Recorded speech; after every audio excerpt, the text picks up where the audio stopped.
Hello, folks. Welcome to a special edition here of our podcast. Joining me once again, Mr. Chris Kiebzak. Last time we were Okay. on, we were more of a sad occasion because we were discussing Ace Frehley and everything that happened there. And this time it's a little bit more, a little bit more of a regular music segment here.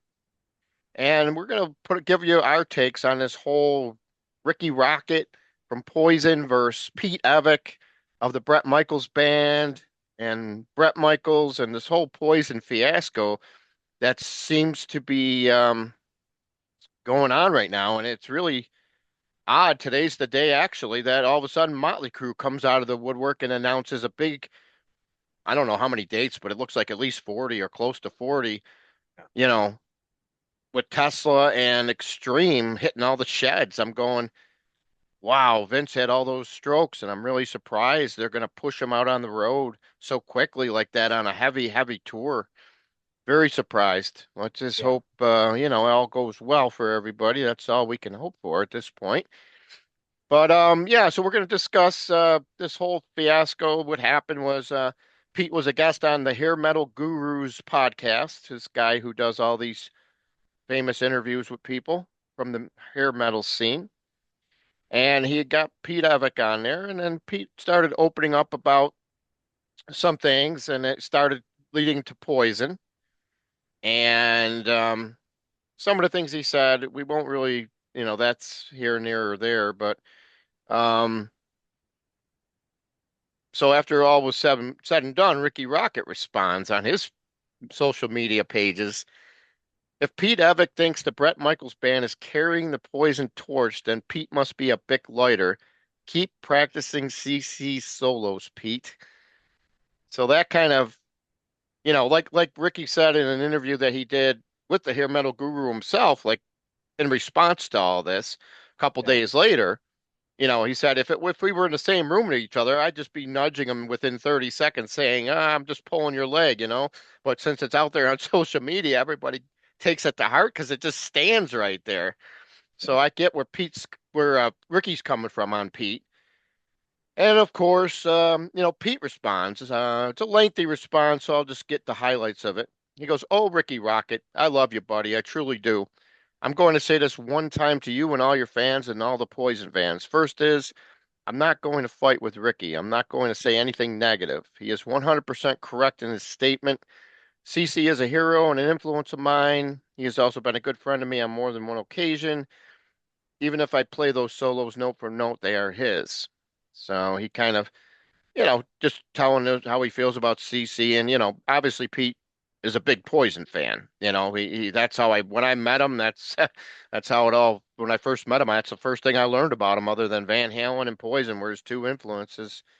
And, I guess it was misconstrued that Bret Michaels' band was carrying the Poison torch, but what he meant was by Bret being out there doing all of his reality TV shows like The Rock of Love and The Apprentice with Donald Trump, his appearances at NFL games, his interviews, that's how he meant what was meant by the fact that the Bret Michaels band was really Bret he meant was the one that was carrying the torch, keeping the name Poison out there and relevant, while Poison's been on like a 3-year hiatus now ever since the stadium tour.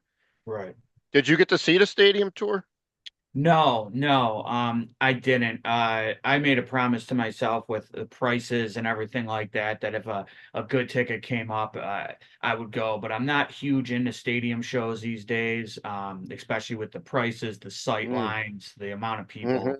hmm Um, and then honestly, I'll be quite honest with you. I sort of gave, unless opportunity arise, I sort of gave up on Poison over the last few years, or even Brett, due to set lists and honestly, um, the frustration that Poison can't be on the road, but Brett's on the road doing the same 12 songs every single night that are all Poison songs that I've been. So I sort of gave up on seeing a band like that who was honestly, and you know this, Poison was my top three for most of my life.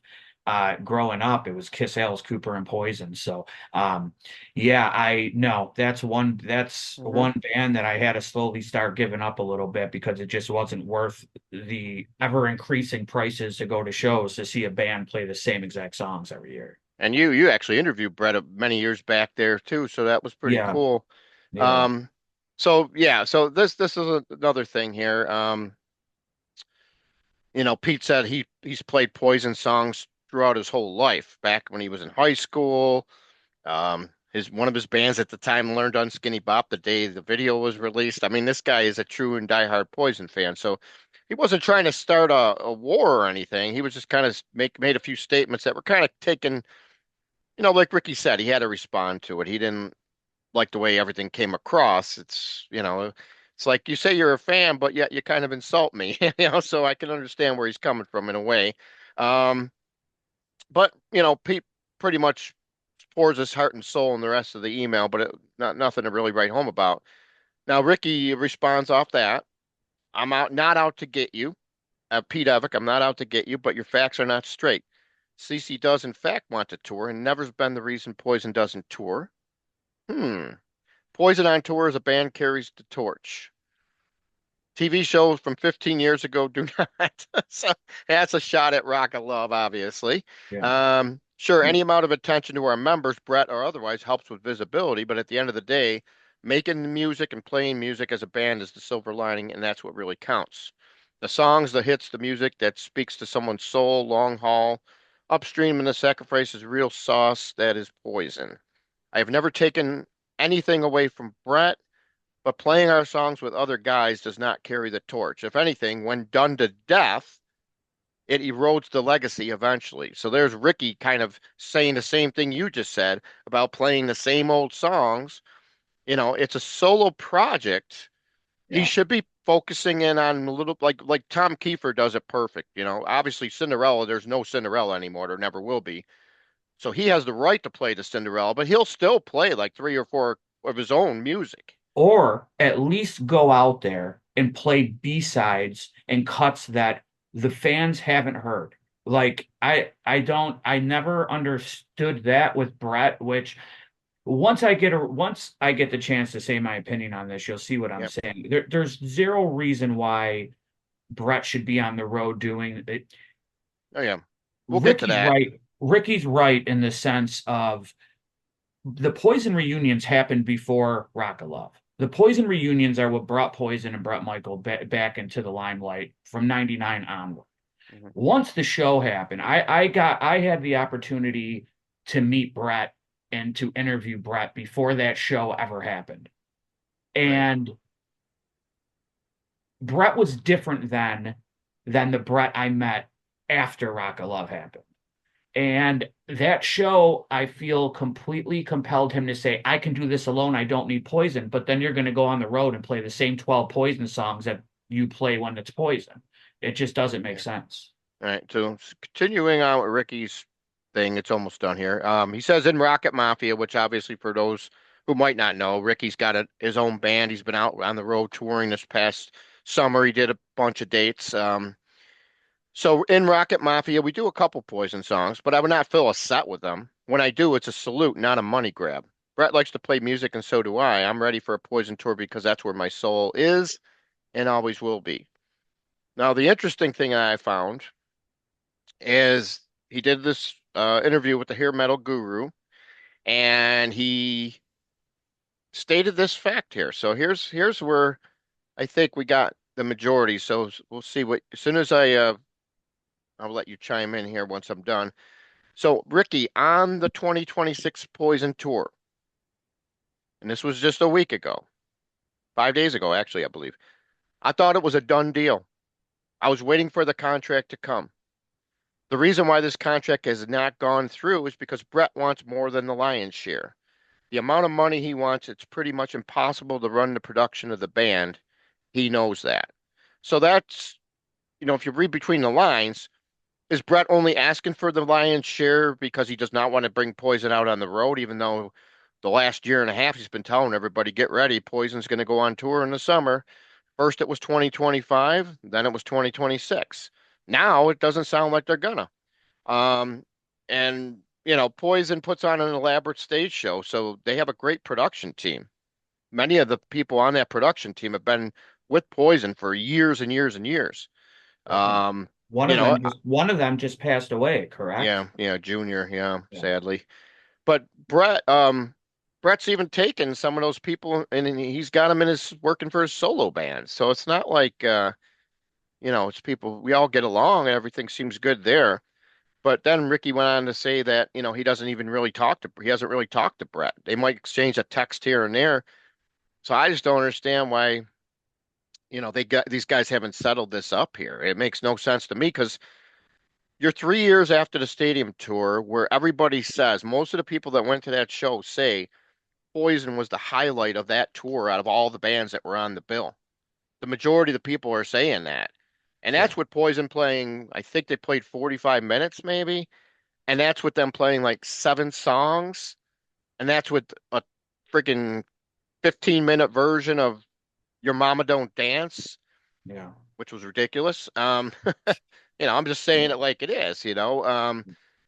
So what's your take after all that on that? How do you take all that? Because that came right out of Ricky's mouth. So, Well, I will start by saying this. I've had the opportunity to spend a little bit of time with both those guys. And they're both extremely nice and great to their friends and fans and family. I've seen all that. It is true that I was there the first tour. I entered the tour I interviewed Brett on over the phone. I went and seen him and met him at the Buffalo show a few weeks later after doing the interview. And his band that night was the first tour that Pete and Evick was involved with Brett. And so I've met Pete all the way from then when his band was playing Life Loves a Tragedy during sound check. I mean, he truly is a huge Poison fan. So I'm going to start by saying that. mhm. Rikki, I I could tell when I met him, but Rikki obviously has a lot of frustration, not because Brett got famous in another medium with the show, but because of what Brett chose to do with Poison. The first thing that made Brett Michaels, what Brett chose to do with that legacy after that show. And what he chose to do was only capitalize when you can, the stadium tour, Poison headlining, 30 dates in summer. Um, it's only when he can capitalize and make more money on the Poison tour than he would on his solo tour. So let's start there. Rikki is extremely frustrated. What Rikki said in response to Pete, I completely understand. And if I was in that situation, something like that would probably come out of my mouth too, being in bands and stuff. And I can see that. Pete is an extremely nice guy, an extremely talkative guy, and sometimes he shoots himself in the foot when he talks about his involvement in the Poison camp. And he said something in an interview, and Rikki got pissed, and Rikki made the Bic Lighter statement, which I think is hilarious. But um, like I said, I think the culprit here is Brett. I think Brett needs to put Pete in line. And I think Brett needs to really talk to Rikki, Bobby, and Cece and that whole camp managers, whatever, and say, okay, this is what we're going to do. Brett loves to put the truth out there way before it's metabolized. So Brett always says, "Oh, in 2023, he was, oh, next year, big Poison tour. Next year, big Poison tour." Well, 3 years have passed and there's no big Poison tour. And now all this is going to do is put a whole bunch of nasty shit into a blender and spit it out, and we're not going to get a Poison tour. And you're watching these things like Ozzy and Ace and all these people dying at the ages that they're getting up to there and what the lives they led, and nobody can just put it together. But looking at Brett, whether it be right or wrong, why would he take less money and go? He already thinks he's the biggest superstar in that band. There's no reason in his head that he should stop playing solo because we need to think. His band isn't playing amphitheaters and stuff unless they're opening for people like Skinner or something. His band is playing casinos and venues that have money that are trying to get people in the door. So his paycheck is always going to be bigger because he has hired guns beneath him. if he works with Poison, and now from Ricky's comments, it almost seems to me like Brett wants Poison as hired guns now if they go on the road, and he wants a lion's share of the money. That shocked me. That shocked me because we're talking about a band that is so. How many bands are there left where all four original members are alive and work together every 10 years? That's the thing. Yep. Like these guys are they're still alive, they're still able to work with each other. So, And they all got their health at least at the moment too. yeah, So they should be out. They really need to think about that and bury the money situation. I mean, it just doesn't make sense because this, like you said, when they came off the stadium tour, that was that they were at the height of probably wherever they were back in 1991. They were bigger, about as big as they were back then. And right. they haven't been that big. They did all these summer tours starting in 99, but that stadium tour really opened up people's eyes and put them right back in the spotlight. Yeah. And they needed to capitalize on that a lot sooner. Now here we are 3 years later. Sounds like there won't be a tour this year. Well, 2027. Like Ricky said, the window's closing. They could still actually get a tour out there right now, but all these other people are announcing their tours. And people got to pick and choose nowadays. It's not like they can go to every show like that used to be in the old days when tickets were 15, $20. Right, right. Most tickets now are so pricey. That's why a lot of these bands are announcing these dates a year in advance sometimes, 9 months in advance. Look at Motley Yeah. Crue. This summer tour starting in June, I think, or July. Yeah. Oh, Maiden too. My buddy Yep. just got his ticket for next November for Boston. Yeah, I mean, you dropped the ball. Whoever's holding this up, if it's Brett, he dropped the ball. He really needed to just, negotiate a deal, get it signed so they could put the tickets on sale. Because, you're 3 years down the road. I bet you're not going to sell as many tickets as you would have had you done the tour in 2024 or 2025. You got to remember your fan base. Unfortunately, that's the facts of life. Your fan base dies. They Yeah. also base, what have you done for me lately? You haven't toured since 2023. 3 years is a long time nowadays, the way things are in this world. Well, I also think people are sort of getting fed up too with prices and the fact of I always tell everybody, vote with your wallet. I don't go see Poison anymore or Brett because it's not worth my time or my money, in my opinion, because I'm going to get the same songs I've literally seen 15, 20 times live. And it's the same. Like I will say this. I thought the Party Gras thing he was doing was a great sort of new idea in that world, Yeah. what he was doing with it. But again, like it's shocking how big he's able to maintain his uh his celebrity. I mean, how long has it been since he's been anywhere in the limelight on TV or anything? So I think he just keeps trying to, again, he's in casino world. He's just traveling the world every year playing 150 casino dates and he's doing fine. But it's not fair to Poison and it's not fair to the Poison fans. And then you have people in his camp putting their opinions out there, and it's just like, yeah, just shut up. You're not in Poison. Like let Poison figure it out. So it's yeah, it's been frustrating to watch. Like I said, they're both great guys. I've had conversations with both and um it's bizarre to see what's happening, but I'm not surprised by any of it with Brett's ego and stuff. I'm not surprised.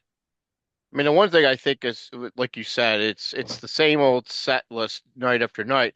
I mean, the Bret Michaels band has more of an option to change their set list up because those guys can play more music.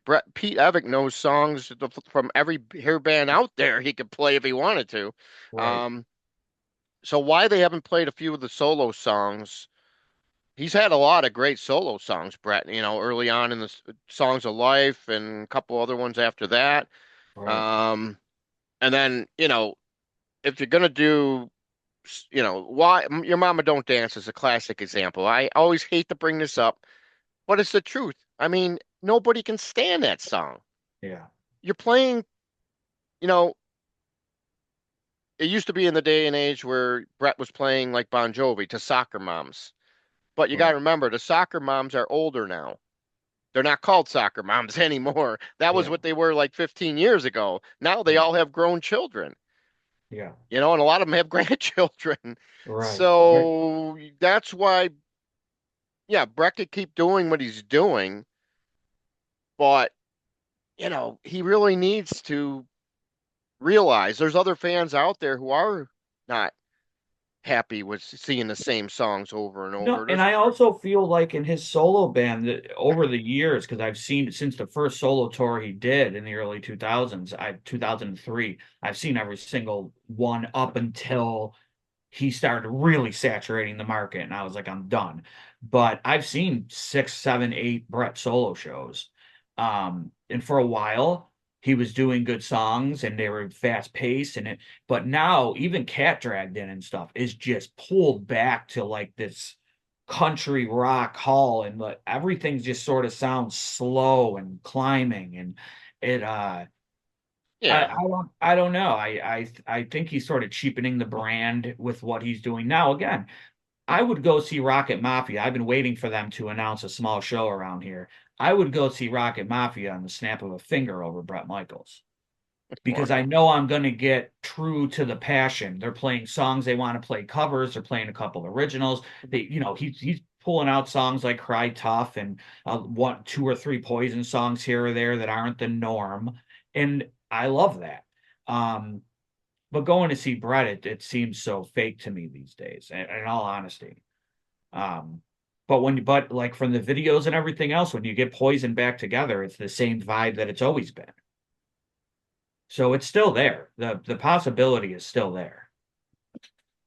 yeah, I mean, I think certain songs should only be saved for Poison because they opened up with Look What the Cat Dragged In every single show Poison does.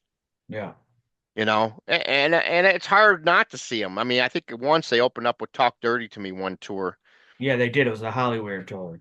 but I do like the fact that those first 99, 2000, 2001, 3, they did a good job of mixing in songs. They would mix Yeah. in Rockstar, um, Let It Play, Cry Tough. um, yeah, and then also I Won't Forget You, which was a Yeah. top 10 hit, which it seems like people have forgotten.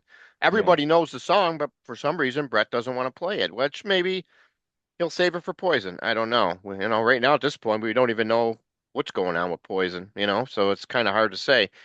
But there's just so many more songs that he could play, but for whatever reason, he's content on playing those same 8 to 10 songs if you're lucky. I mean, him saying, "Hey, we're going to play one for the diehards," and just one, and playing, uh, even if it was something that used to be played a lot, like Let It Play or Back to the Rockin' Horse. But if he just said, "Hey, we're playing Life Loves a Tragedy," one song that half the crowd's not going to know. So what? You're throwing the fans a bone that come and see you play the same 10 songs every fucking year. Like, just do it. One song. Okay, let it be the piss break. But there's going to be 30 people who've been seeing you for 40 years that are freaking out because they're seeing a song you never played before. And I think if he did that, he would see what that can add to his show by adding in a B-side here and there. But somebody's in his ear telling him it's okay what he's doing. So, Well, he's in his own era, but that's you know, besides the point, you know, because I remember back in '06, Pete's the one that had the big hand in adding Cry Tough into the set.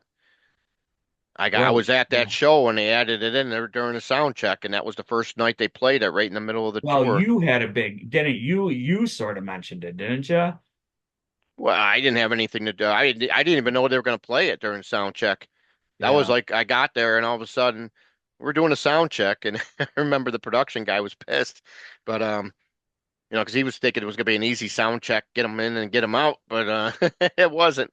But yeah. no, I mean these guys are great. Poison, great band. These guys are all great guys. We're not here. We're really just trying to, you know, let them kind of know what people are thinking and what people are how they're looking at this from their perspective. Because I don't think too many people will say stuff to them. Like in our case, if they just never played Your Mama Don't Dance on the next tour, how many people are going to come up to them and say, "Why didn't you play Your Mama Don't Dance"? I don't think nobody will. I mean, you never know. Especially, We're in the day and age where people can say their opinions at the drop of a dime yeah, and get it to a million people. So I'm sure there's some, but those are just the people that are going to be upset no matter what. all right, they're going to find something to pick on Yeah, no matter what. Yeah, yeah. exactly. But yeah, so I mean, there's a lot to do here with poison. First step is these guys got to get in the room and they got to sort everything out. And that's the bottom line. It's like Ricky said, we're like a family. Every family has their disagreements, their quarrels, but in the end, these guys have been together since the beginning. I mean, deep down, they all really love each other. So you really don't want to be see it end like this, where people aren't even talking to each other. It really makes no sense. Right. I mean, the fact that actually stated, I never hear from Brett. I don't talk to him. Well, somebody's got to be the big man, pick up the phone and call. If he's avoiding you, that's another thing. If you call somebody and they don't answer, well, that's a little different. But you know, I think things are always repairable if everybody can. So you can work through anything if you put your mind to it, especially if you believe in something. And it's just so weird how Poison was so big at that stadium tour, and ever since then, it's like they're just fading away, fading away, fading away. That's what happens when you don't do anything in 3 years. You hear some guy as time goes on, somebody will say, "Hey, whatever happened to Poison?" Well, I also think that's probably part in Brett's head, like, well, I want to do a huge stadium thing with other bands, or I don't want to go out right away because people are going to forget us. Well, we are in the age where now you're sort of relying on younger kids liking your stuff based on their parents or their grandparents or whatever, like we spoke about. Hmm. Um, and that's only going to happen if you're around now. You know what Right. I mean? Before it was like, yeah, disappear for a little while. Then that's gonna make you sell more. We've seen that with a bunch of people. Yeah. Like honestly, I say it all the time. If Alice, not that he can now at his age, but if 10 years ago Alice took an 8-year break and didn't tour at all, he'd be playing much bigger venues than he is now. But instead, he's changing things up and making it new for the fans and playing every single year. But with a band like Poison, back like the stadium tour, that's why that thing was so huge for them because they did take a little break before that. They've been doing that since post the Well, they reunion. kind of had to because of COVID, but I hear what Yeah, you're true. saying. That's true. Yeah. That pushed everything back. What did they cancel it twice, and they finally got into in it in the third year? Yeah. Yeah. Oh yeah, that's right. Which I think that sort of slowed things down too. But Yeah, because they were supposed to tour in 2020. COVID pushed it back to 2021, then it pushed it back to 2022, which is when they finally went out, 2022. right. And then they haven't been out since. So And again, like you gotta think though. Poison between Def Leppard and or Poison and then Def Leppard and Motley Crue. Poison's energy and what they bring to the table, especially if you're not expecting it, of course that's going to happen. Like to me and you, we understand that. It's like they're like if you put that band against those two at this day and age, if you did it in the 80s, it'd be a different story. But now, of course, Poison's gonna shine above the rest. But I feel if you put Poison by themselves with one opener, it might not be that easy. They're really going to have to do something to impress. But, I seen all the videos and Poison's energy was tenfold what Def Leppard and Motley's was, at least from my eyes, you yeah, know. yeah, they definitely So, stole the show. There's no doubt about it. And that was the tour Motley Crue was getting slagged for playing the backing tracks and all kinds of stuff. yeah. And I think And it's evident if you go back and watch some of those Motley Crue videos, it was just a joke, really. It yeah, really and I was. think with COVID, coming off of COVID, waiting so long for the thing, people were really stoked for that show. It was the first show they were going to see since for the last year and a half. And then, you see the band that goes on second out of four completely smoke everybody else. Like that was great for them. Why they didn't ride that and maybe do a new record, a new single. I mean, how hard is it to get in the studio and do a single together and release it on Spotify? I mean, they should have really rode the wave of love from people after that stadium tour, but they didn't. Brett just took that for himself, which is, you know, Yeah. problematic. Anyhow, well, we kind of nailed everything down there, so that's just our take on it. Obviously, we're hoping things get better, better heads prevail here, and they'll get the band out on tour still in 2026. It's just, it's kind of like at the 11th hour here, though. They really got to start. They're going to tour. This has to get announced very, very soon. Get these contracts signed and get it a done deal is what they need. So, yeah, just comment on your take. Any Poison fans here, what you feel. Um, you know, don't be afraid. Give us a couple songs that you feel Poison should be playing next tour if they get back out there on the road again. It's the 40th anniversary. One thing they're not going to do, they're not going to play an album in its entirety. That would take up the majority of their set. So I can't see that happening, especially playing a lot of B-sides because there's only a lot of albums have 4 or 5 solid songs on. Well, I think they can play, like if I was to choose a record, it'd be Flesh and Blood, but I think they can play Cat Dragged In and all the way through. It's like what, 37 minutes, and then Mhm. and then play the hits that aren't on that record, which are what, three? Yeah, they could. You I just know? don't see it happening. They haven't No, I played don't either, many but of those songs. Yeah, they that haven't would get played. that would get me to go and buy good tickets. Yeah, that Because first album would probably be the best one. Yeah. at least there'd be I mean, like I said, for me, it'd be Flesh and Blood, It's but just too long. it's There's too too many. long. Yeah, it's just too Too long. long. Plus, there's too many songs on there that are so-so, and I don't think people would want to sit through them anyways. Yeah. No, but I think that Cat Dragged In would be perfect. It's a short record. And then you play the three songs that aren't on that record that are big. Nothing but a good time, Fallen Angel, on Angel. Yeah. Ride the Wind. We And back, we got it. We got it back in the set. I always loved that song, but yeah, Oh that was yeah. funny. For 4 years, the fans talked Brett into putting that back in the set every Yeah. single night. The only tour they left it off of was Hollywood, so that was weird. But would have loved. No, not Hollywood. Power to the People. I'm sorry. Well, and it was after the 2004 Skid Row Vince Neil tour, they really started. I felt like they started dropping songs, playing less. Well, that was '03 Oh, okay, that was because the 03. Kiss tour was 2004. So 2000, yeah, they did. obviously. Yeah, that's You got to right. remember they didn't play as many. They didn't play as long because they weren't the headliner on the Kiss tour. Right. And No, no. that's kind of where you're right. That's kind of where even after that tour, they did a few more, but it seemed like they weren't playing as many songs, or else they would do an extended guitar, bass solo, whatever the case may be. Yeah. You Yeah. know, The Kiss tour was great. That was awesome. That was a great set list from Poison as far as opening, and that was cool. But yeah, if they go out on their own, they have to do something different, special, yeah, finally. that definitely can't play the same 10 songs that Brett plays in a solo band. That would not cut it with the fans for sure. Yeah. People's, they got to realize people go to setlistfm.com. Oh People yeah. look at these set lists now when they go to the shows. This set list doesn't look that great. I don't think I'm missing anything. You know what I mean? You got to have Yeah. something on there that's going to make somebody say, I'm there. I'm going. I got to see this. You know what I'm saying? You got to have something.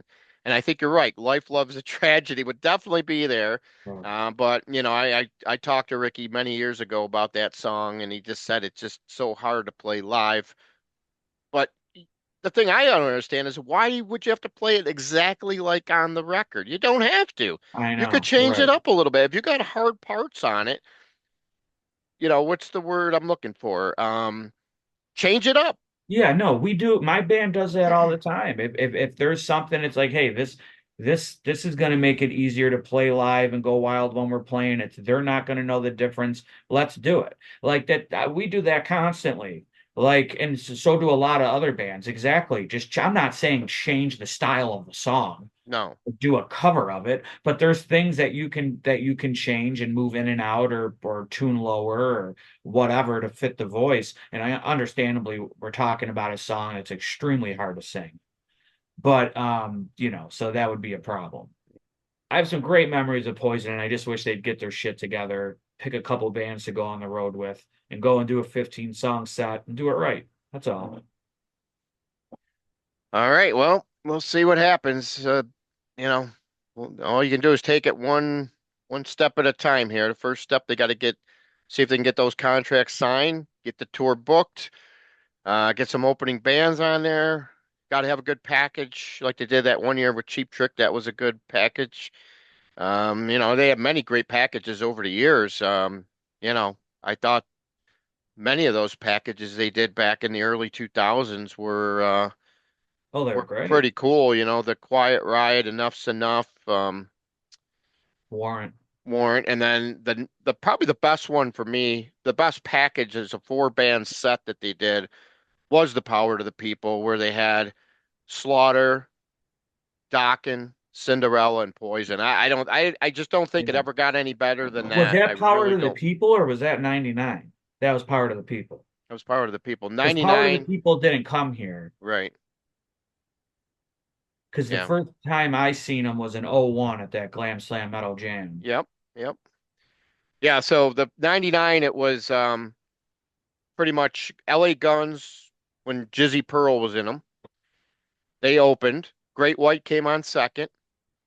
Rat, a reunited Rat came on right before Poison, and then Poison closed it out. Right. I also thought a really good show was the Vince Neil Skid Row thing. It was only three bands, but I thought that was pretty awesome as far as hits and bigger bands from that era. But it was always fun seeing Cinderella open for Poison too, though. So they had some great packages. Yep. Yeah, I miss those days. You would think that those would have always had kept happening, but then I think, different events and things cause things to the landscape to change. And I think the Rock of Love and all the other stuff, and then you look where the Bret Michaels band started. Bret was slagging away in the clubs, making a name with his solo band. He went through a couple versions of his solo band. The first 2 years, they were different band members. The drummer was like I think the only one who stayed from the first year to the second, and then by the time the third tour started, it was Evick as the backing band. Yeah, So what was yeah, the name of that first band? American Nightmare or Anthem. something? American Anthem, Yep. right? Yeah, right. All right, buddy. Well, we're gonna end it now here, Sounds and good. yep, we'll see what happens going forward, and if any new information arises, we'll do another video. Absolutely. All right. Nice talking, everyone. Yep. Take care.